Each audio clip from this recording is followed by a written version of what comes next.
how a bear and a sea turtle turned two artists into environmental activists. And again, art has always been about individual expression, but today we're using art to address social, economic, and environmental issues that are much bigger and broader than ourselves. This is a conversation with artists Leslie Neumann and Diane V. Radel, two artists who use their platforms to explore environmental issues in thought-provoking ways. So I'm pleased to now introduce Howayda Affan, who is the Executive Director for the Morean Arts Center. And ladies, you can take it away. Hello, everyone. Welcome to this presentation of World Creativity and Innovation Week. My name is Howayda Affan. I am the Executive Director of the Morean Arts Center in St. Petersburg, Florida, an organization whose mission is to connect people with art through innovative, community-oriented art and art education, and has been serving this community since 1917. So welcome to How a Bear and a Sea Turtle Turned Two Artists into Environmental Activists. As we mark the birthday of Leonardo da Vinci and celebrate the unlimited creative potential in all of us, I'm excited to introduce two wonderful artists with me today. They are examples of artists who use their platforms to shed light on environmental issues in thought-provoking ways. And they evoke change by documenting nature in new ways, and their art truly celebrates nature. Art has always been about individual expression, but today we are using art to address social and political issues that are much bigger and broader than ourselves, and these issues cannot be solved on a personal or individual level. They require a collective response. So starting with Leslie Neumann. Leslie Neumann is a landscape painter dedicated to preserving Florida's wetlands, but the wetlands are scarcely recognizable in her colored infused paintings. She creates otherworldly landscapes that seethe with haunting luminosity.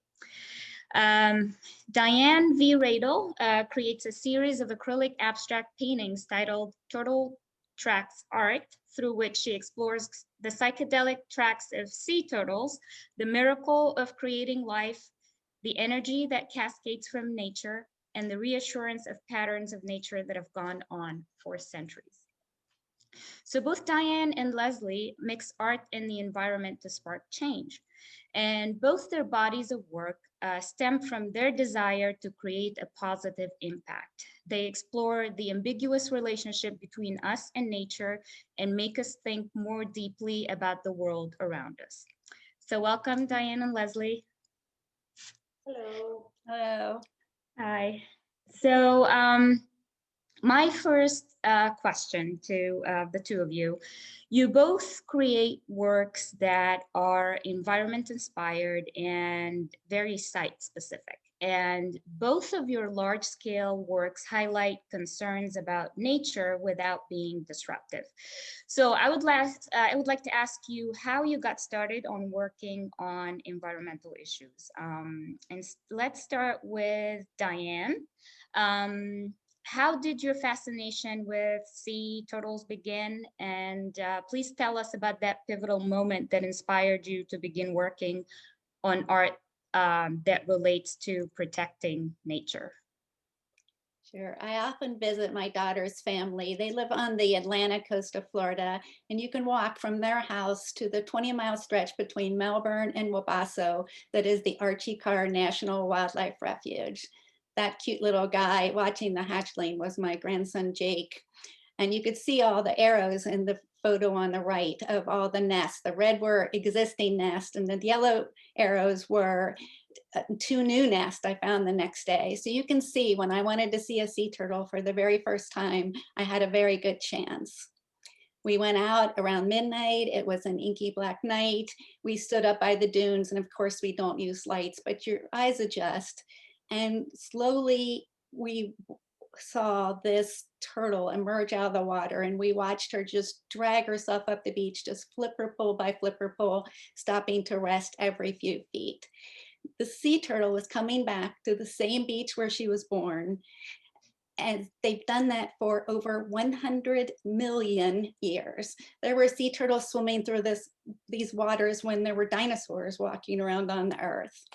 And just as this sea turtle you see here, we watch this with a permitted rescue organization. And once they're laying their eggs, you can be this close without disturbing them. And if you look underneath her shell to the left by her left flipper, you'll see the ping pong shaped eggs drop. And I had this moment, and I still can't describe it to this day without becoming emotional. I'm standing there on the beach under this vast night sky and the cool breeze, and you can hear the waves. I remember it perfectly. But I had this moment that I still can't talk about without becoming emotional. I was standing there with my grandchildren and my 3 generations, and this sea turtle was coming back for her future generations. And I felt so connected to the universe. There was this thread that was connecting me and this turtle and my grandchildren and every living thing throughout time. We were one little tiny part of the universe, but we were a part of it. I don't have as you can see, I get emotional when I talk about it. I don't have the words to describe it except to say it was transcendent and it was awe-inspiring. This energy and this that cascades from nature, it just has left me deeply and profoundly moved. I'm sorry. So, but the next morning we went out to look for her tracks and we found these sandy swirls of her path. You can see in the lower left, you can see my foot for a size reference. And I looked at them and I thought, in an hour, these are going to be gone and there will be no evidence of her time on the beach. And I was overwhelmed with this need to document it. I thought, I have to say, I saw you, Mama. I saw how hard you worked and you created something beautiful. So I photographed the tracks and immediately decided I would learn to paint to capture these unique flipper patterns in the sand, because it's a moment in time unlike any other. And it's a story of the moon and tides and birth and resilience and this mysterious pull of home. Thank you. Sorry, you can see it was a very emotional, pivotal moment for me. So. Thank you for sharing with us this touching moment. Now, Leslie, you went from figurative art to nature-inspired art. How did that journey begin? And when did you decide that this is the artistic path that you're going to be taking in your career? So thank you for that. And this is a picture, obviously, of New York City, and that's where I started out in my 20s as a figurative artist, and I always assumed that that would be where I would end up, in New York City as a figurative artist. But then after decades in the city, something happened, and I moved to this beautiful remote spot on the coast of the Gulf of Mexico, where I live now. And I like to say it was the detour that became my life. So New York City has a population of 8 million. And Arapika, Florida, where I live now, has a population of 397 as of this moment. You never know who's going to be born or who's going to die. But as of this moment, 397. So quite a change. And in the center of this slide is a photograph of my 3-story still tome, which is located in the middle of a 15,000-acre coastal wilderness area. And so you wonder, okay, why did I leave New York? You know, because I love New York. I mean, even now I love New York. All artists love New York because it's home to the greatest numbers of galleries and museums of any city in the world. So while I was living in this city, I met James Rosenquist, now the late, great James Rosenquist, who's featured in this photo in front of one of his magnificent paintings. And we became friends, and I became friends with his friends. And then I ended up traveling to Arapika from New York because Jim had homes in both places. And I was completely wowed by the natural environment here in Arapika, Florida. Here's a purple sunset seen from my porch, and I don't even Photoshop these photos, just take out my iPhone and can share my experience with other people. It's remarkable. So Arequipa is a little fishing village, as I said, on the Gulf of Mexico, and it's an hour north of Tampa and St. Petersburg, or as we like to say, it's 50 miles north of Tampa and St. Petersburg and 50 years in the past. It's what's considered old Florida, and there are no beaches here, but there's a rich environment of salt marshes. So moving here marked the beginning of a new chapter in my life in my 40s, over 30 years ago. Yeah. So here's another beautiful picture from my porch of the mist rising from the water in a winter's day. Now, you know, Florida winter, a little bit different from northern winters, but we still have cold enough weather to make this kind of beauty here. And here's another scene from my porch. And so you get the idea of why I have been wowed by Arequipa. So as I said, I was a figurative painter, but after moving to Arequipa, I felt compelled to become a landscape painter because I wanted to pay homage to all this beauty that was all around me. So I do my best as an artist to reflect the raw, primitive energy that's in this environment.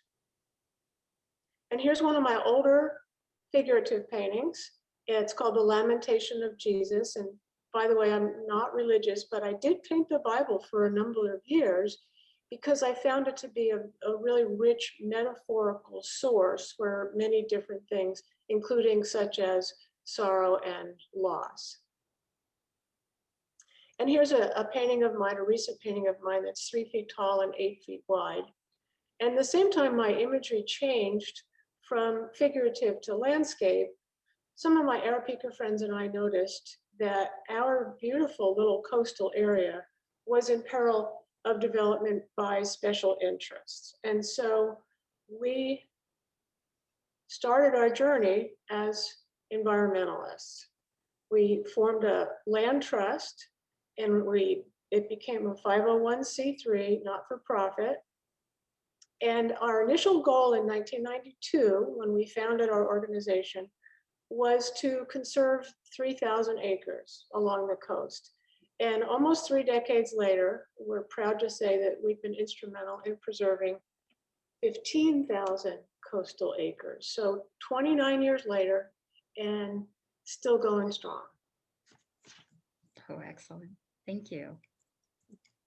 Now, you both share a hidden language with the viewer where your art and the viewer exist on the same emotional wavelength. And many people can see your art and recall a song, a place, or a memory that they identify with. So when we speak about the environment today, art becomes this tremendously important tool then that can broadly raise the public awareness. So I would like to ask you both, how does your process of creating art begin? Leslie, let's start with you. You and I have talked about that feeling of ecstasy about nature that you seek when you begin the process. So could you speak about that a little bit? Sure, I'm always happy to talk about that. So now that you've seen a few photos of Arequipa, you can understand that I live with this bliss on a daily basis. So it's not surprising at all that what I see all around me is the source from which my artwork grows. So every day has exceptional beauty, and much of it can be witnessed from my own porch. Here's a sunrise from my porch. And here's a video of that same primordial mist rising from the marsh on a cold morning. The water is warmer than the air, and that's what causes the mist to happen. And as soon as the sun comes out, it stops. Oh, this is beautiful. Thank you. So I'm so happy that I can share these photographs and these videos with people, because it's hard to explain how much it blows my mind and how important it is to me. But at any rate, I don't think my paintings are anywhere near as beautiful as the nature that inspires me, but what can I do? I have to keep trying. When I started painting, my intent is to make something beautiful. That's always my very simple intent. I want to make something not saccharine, not predictable, but something that might mirror the experience that each of us has had in nature when we see something so spectacular that it takes our breath away. So that's what I call the moment of ecstasy. So as I work on a painting and I try to decide what to do next and if it's finished, I use that moment of ecstasy as a criteria. And I also can gauge whether or not I have been successful when other people see my paintings. Because if they express, which they often do, that feeling of joy, then I have been successful. Excellent. Thanks. Now, Diane, how about you? Could you describe to our viewers your work and your process? Sure. I start out at 5:30 a.m., just before the first light of the morning breaks the horizon. And even though every sunrise is different, like Leslie, I always take a moment, and I think they're all magnificent. And I take a moment, I stand there and I just savor the peaceful scene. And then I start photographing the fresh tracks on the beach. The pattern specific to each type of sea turtle and the path of each individual mother. Like on the right, you'll see this mama wandered all up and down the dunes before she found the perfect place to nest. And I start thinking about these as I'm walking, and I think, how can I share what I've been fortunate to witness in a language that we can all recognize? I think there's a symbolic as well as an actual beauty in these tracks. Kind of a combination between art and design, and people say it reminds them of a familiar place. When I record the time and date of each track, and I go back to the studio and I draw it in black paint, and it's a pattern that's never going to be repeated. So then I add molding compound, and then I start adding thin layers of acrylic paint. As you can see here, I just layer after layer, and I paint these tracks in an abstract manner. Abstracted realism, if you will. And I usually use vibrant colors because I feel like it gives them a vitality and a positivity. In my recent paintings, I find that often as I put on the different layers of paint, that faces of humans and animals emerge. It's funny because people who follow my artwork now start looking for that, and they'll see, I see a face up here, I see this over here. And I think they're coming because they want to say, hello, I'm part of this universe also, and they like to show up. Yeah, that's right. I can see birds and all sorts of other creatures in there as well. Thank you. Now, Leslie, Diane just referred to her work as abstracted realism. How would you describe your artistic style?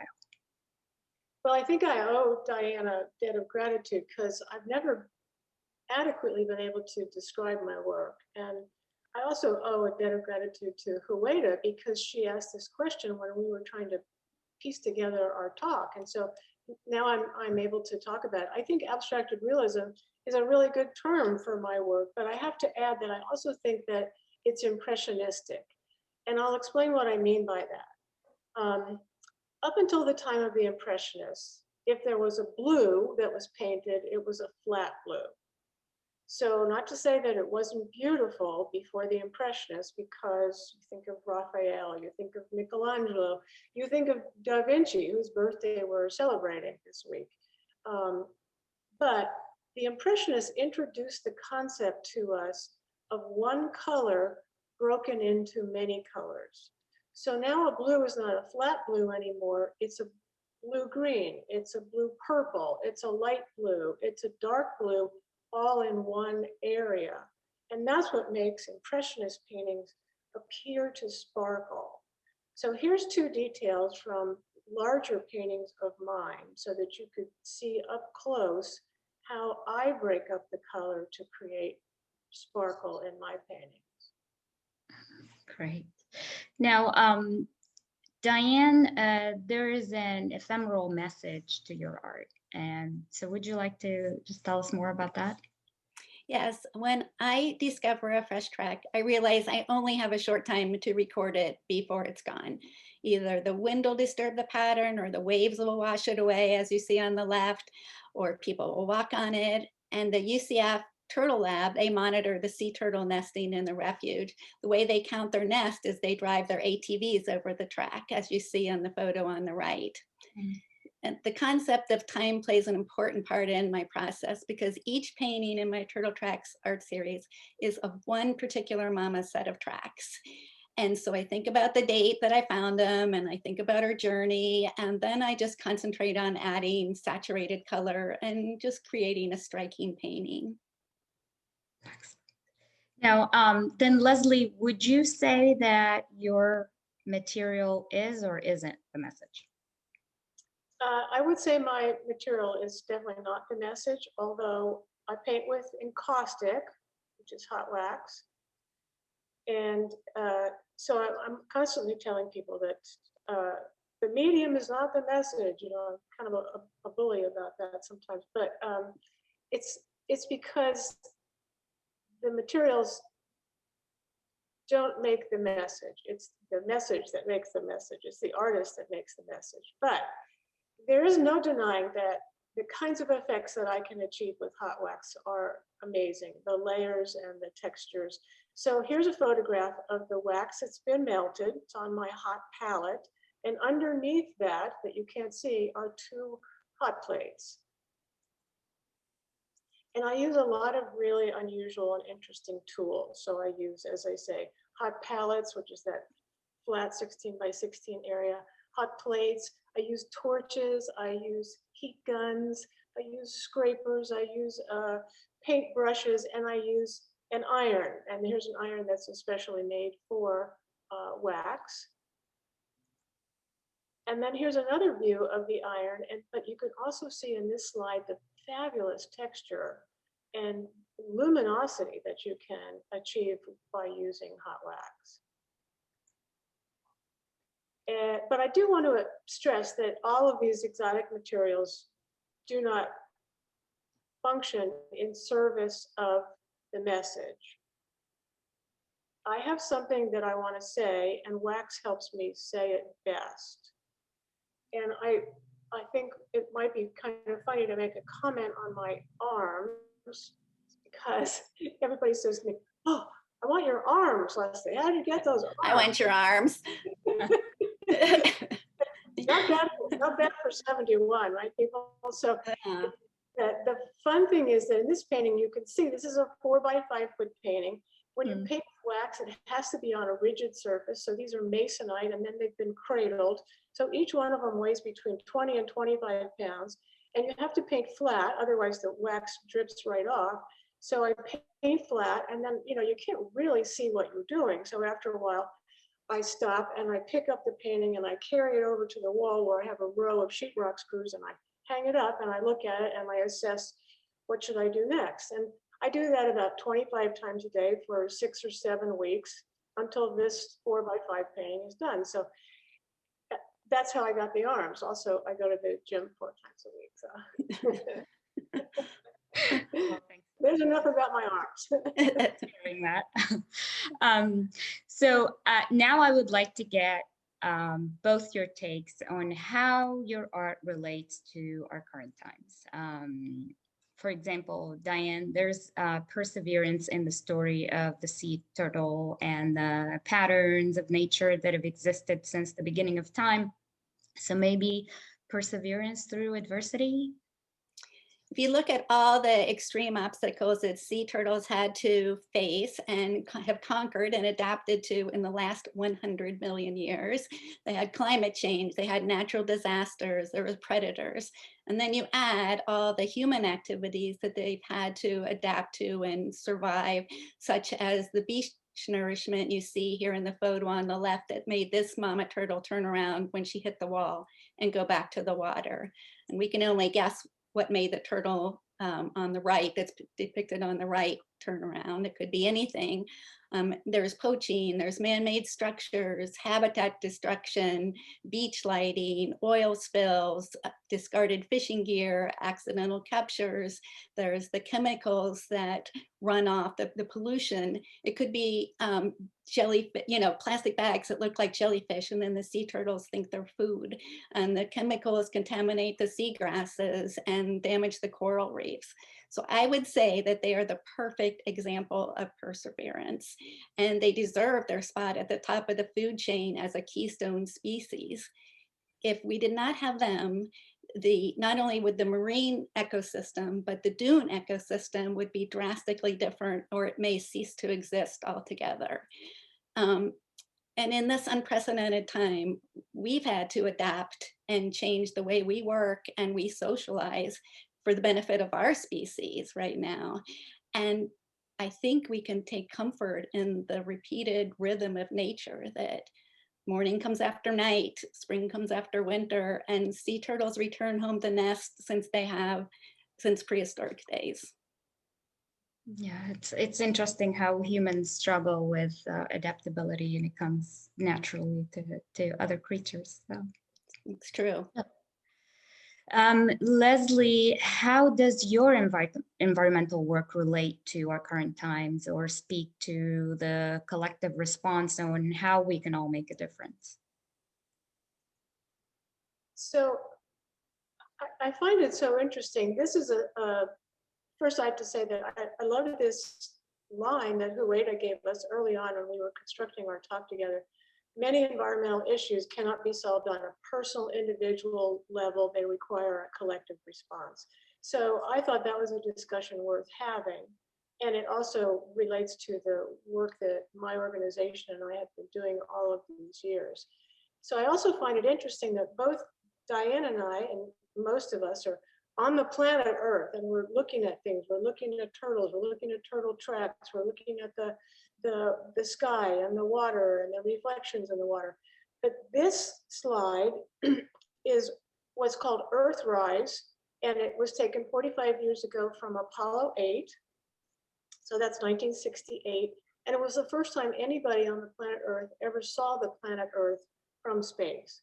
So it altered our view of who we are, because we could see that we're a planet, a lone planet, floating around in space, and that we all occupy this space together. So I think on the one hand, we are in awe of what this teaches us about ourselves and our environment. But I also think that we had kind of a wake-up call with this picture, because if we screw up this place, it's not like we could take a bus, somewhere else. So now we all have this idea that we think globally, but we act locally.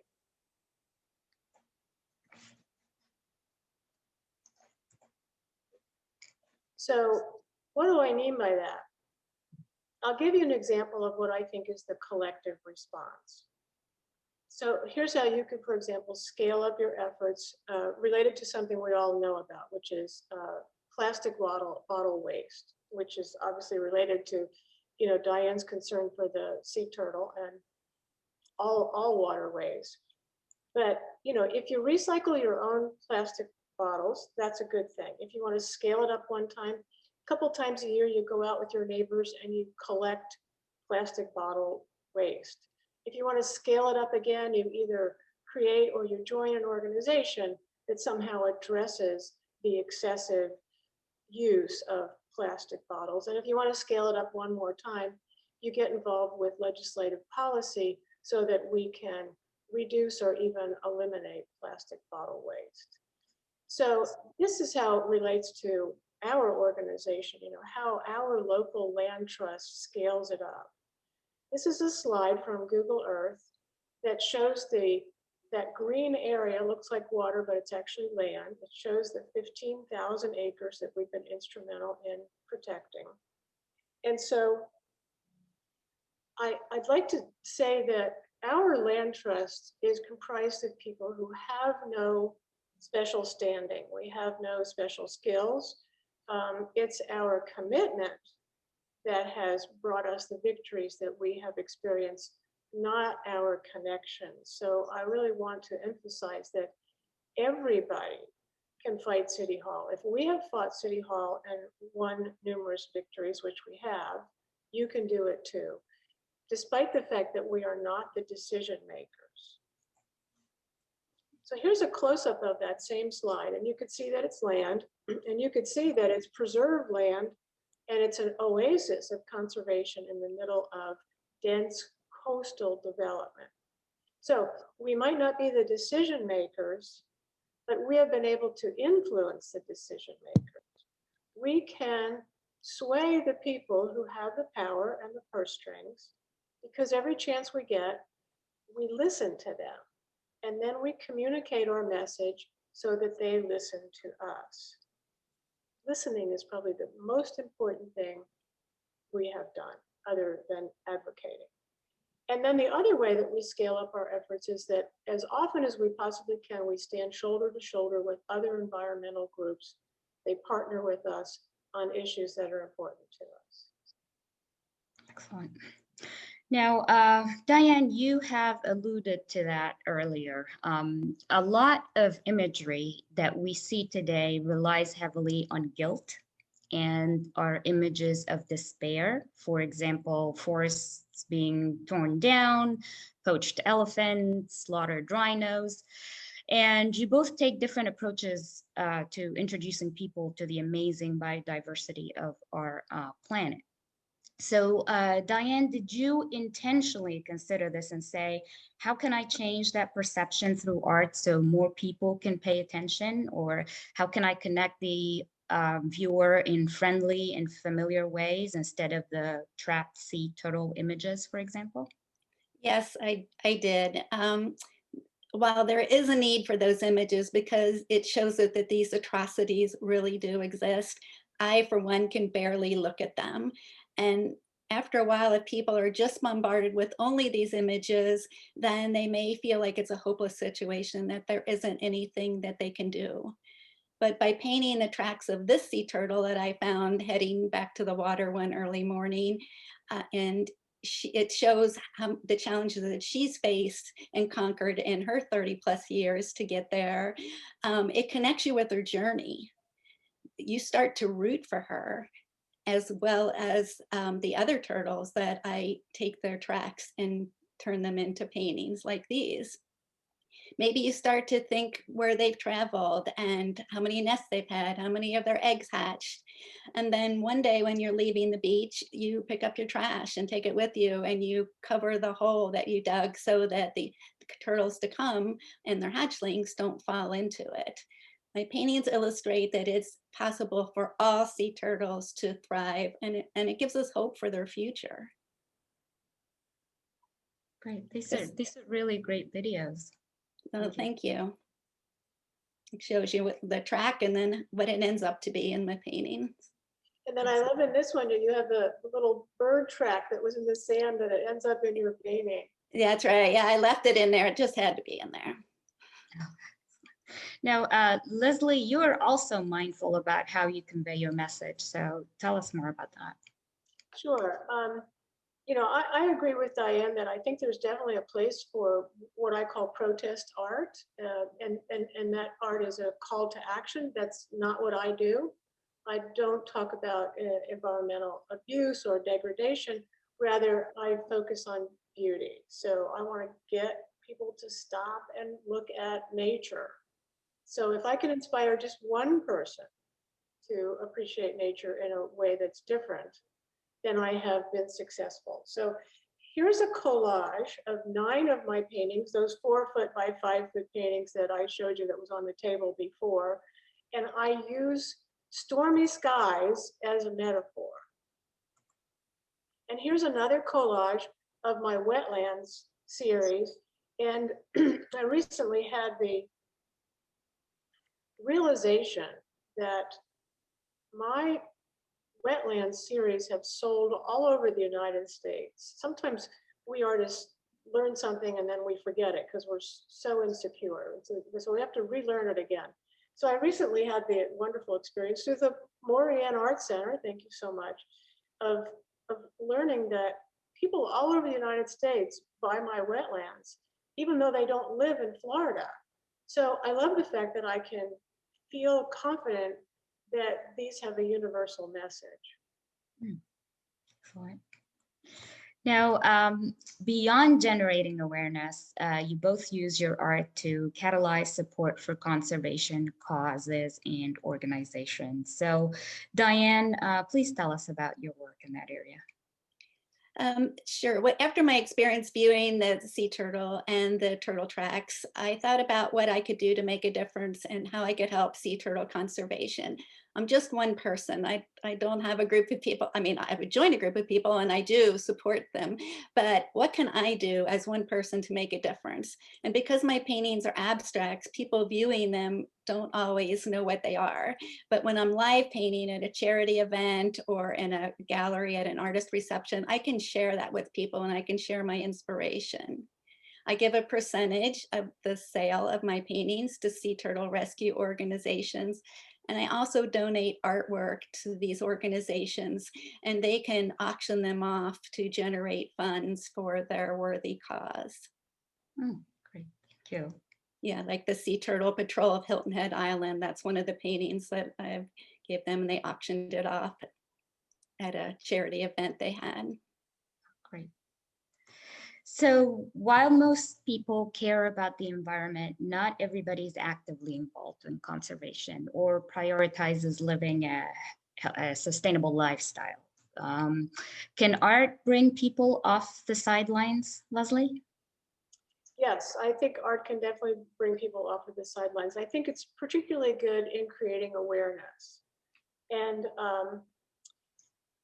I don't necessarily make art that is designed to generate income for conservation causes, but because of my art career, I have an opportunity to talk about land preservation to my art audiences.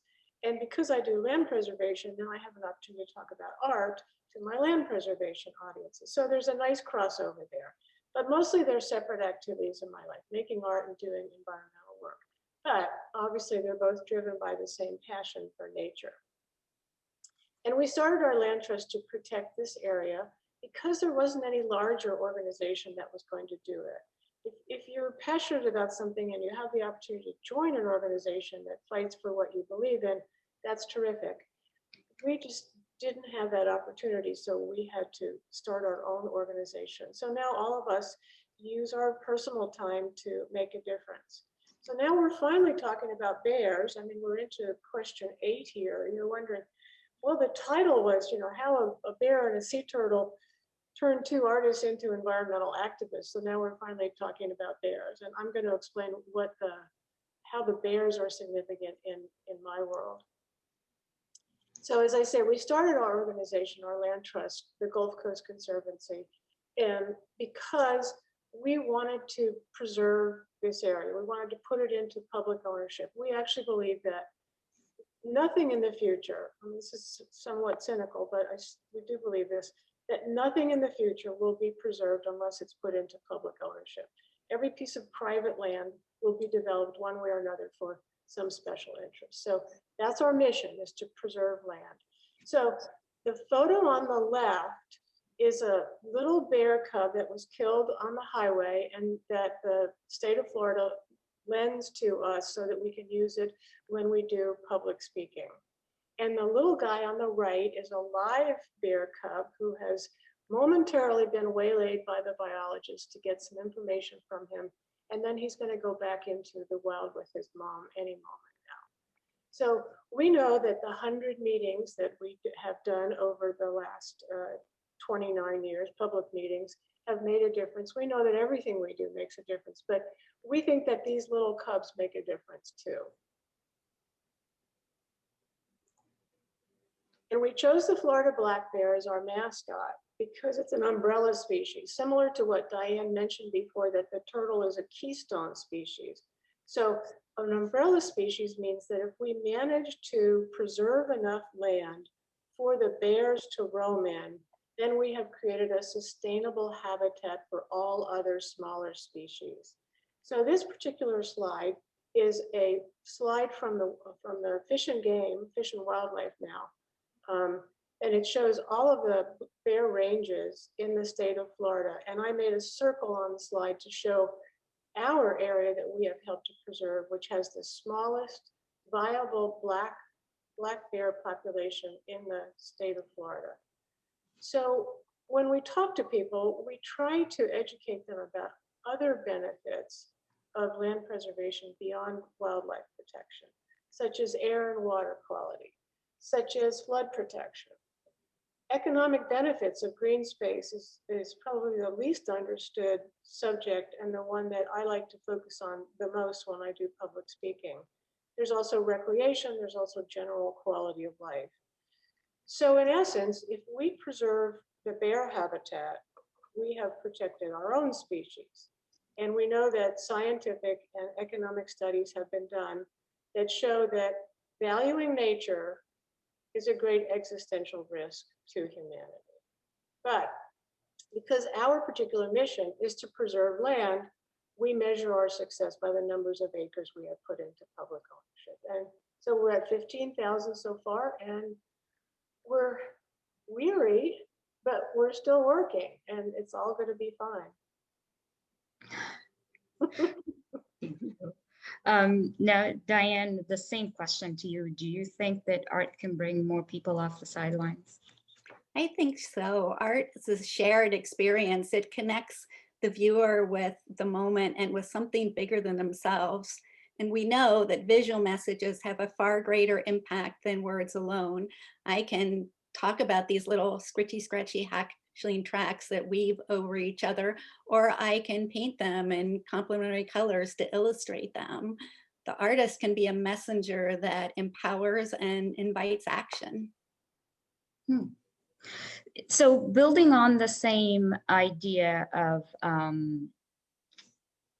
art, whether it can bring people off the sidelines, do you think, Diane, that the new approaches are needed to reach and engage the next generation because they're the ones who will determine the fate of the planet?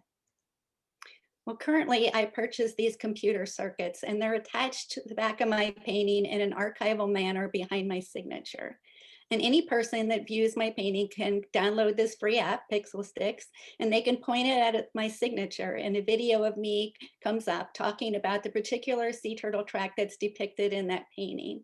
That allows people to connect with me as an artist and see the inspiration behind my series.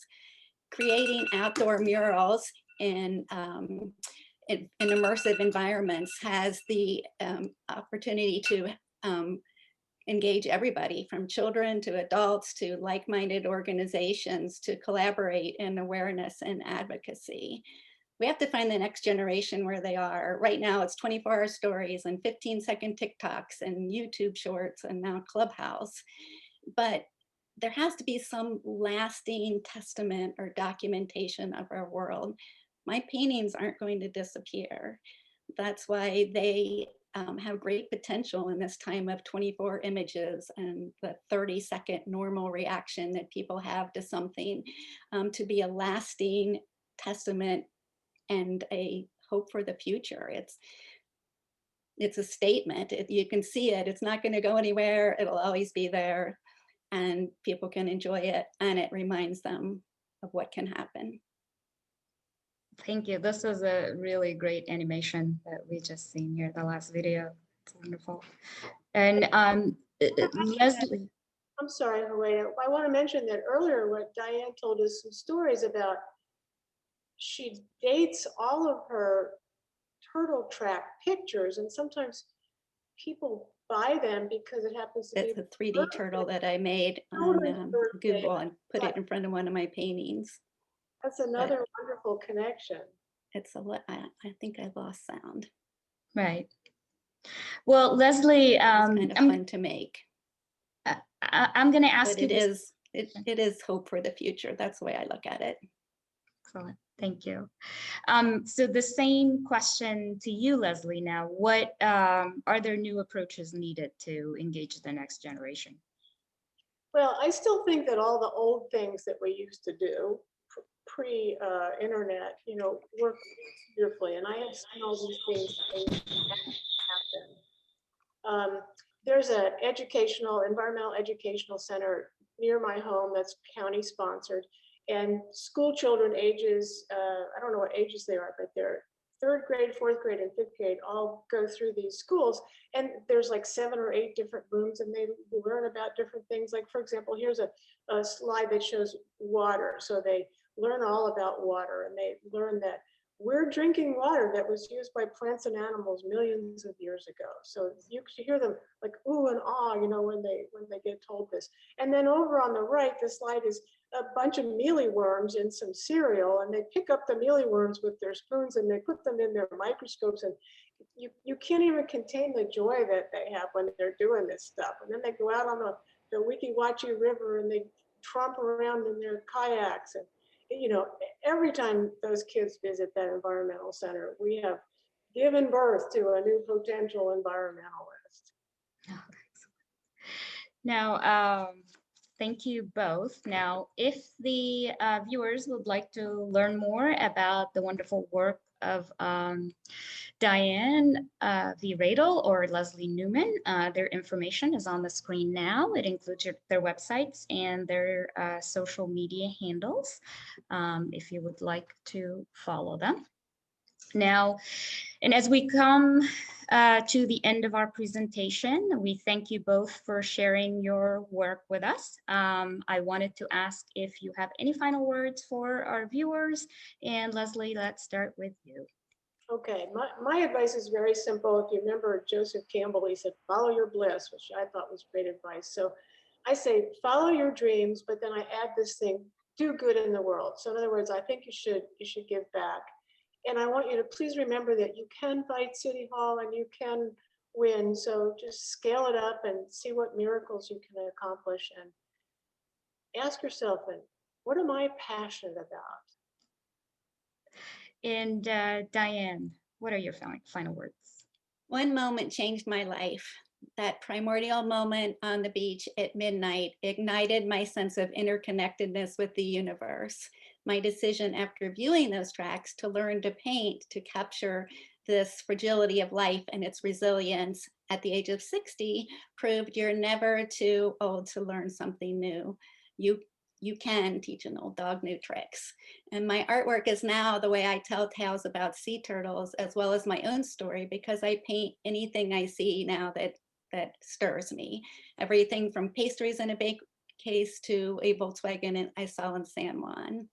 It's my belief that we can all work together as a global community to conserve our oceans, as well as all the living things that depend on it. Thank you. Well, thank you both again for taking the time to share your wonderful work with us. And we are going to open it for questions. And Wendy, I am going to stop the sharing and you can take it away. That sounds great. This was such an amazing presentation. Thank you all three so much. I have to say that Leslie Arapika will get 2 more residents as soon as my children graduate from school and I can move into that beautiful environment that you live in, because that's amazing. After Diane, I go over to the other coast to watch the sea turtles. So we'll be very busy when we get a little bit older and have some free time. It was a beautiful, beautiful, beautiful presentation. I was so touched by so much of it. And so we did have some questions that came in, and I thought this was very interesting because I thought a lot of these things myself too. So Diane, one of the things that I found so amazing that really struck me was how your paintings, because they are abstract, really you mentioned it, you don't really know what you're looking at, but once you see it, it makes perfect sense. And it just made my heart sing. And so what made you do that? Like, what spoke to you to be able to do that?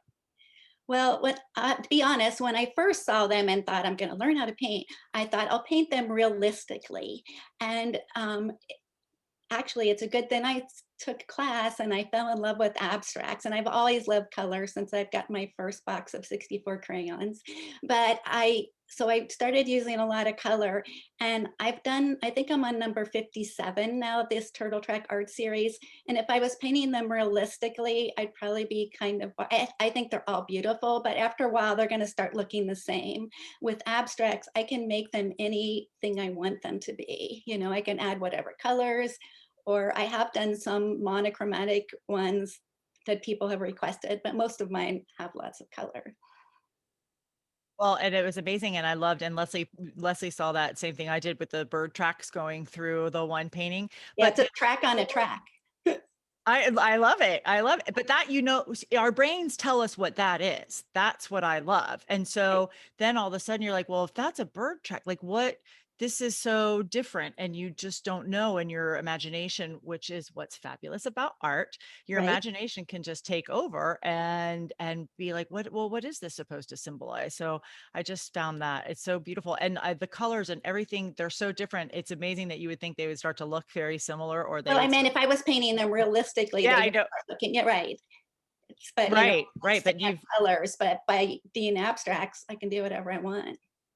and they're absolutely breathtaking. And so Leslie, then the other question that came up and I also was so interested in was wax.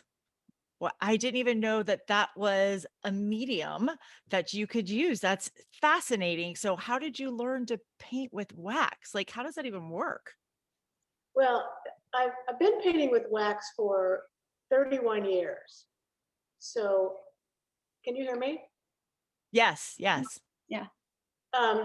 So I'm pretty good at it now, but it takes a long time to learn. So I recommend that people start when they're as young as they could possibly start.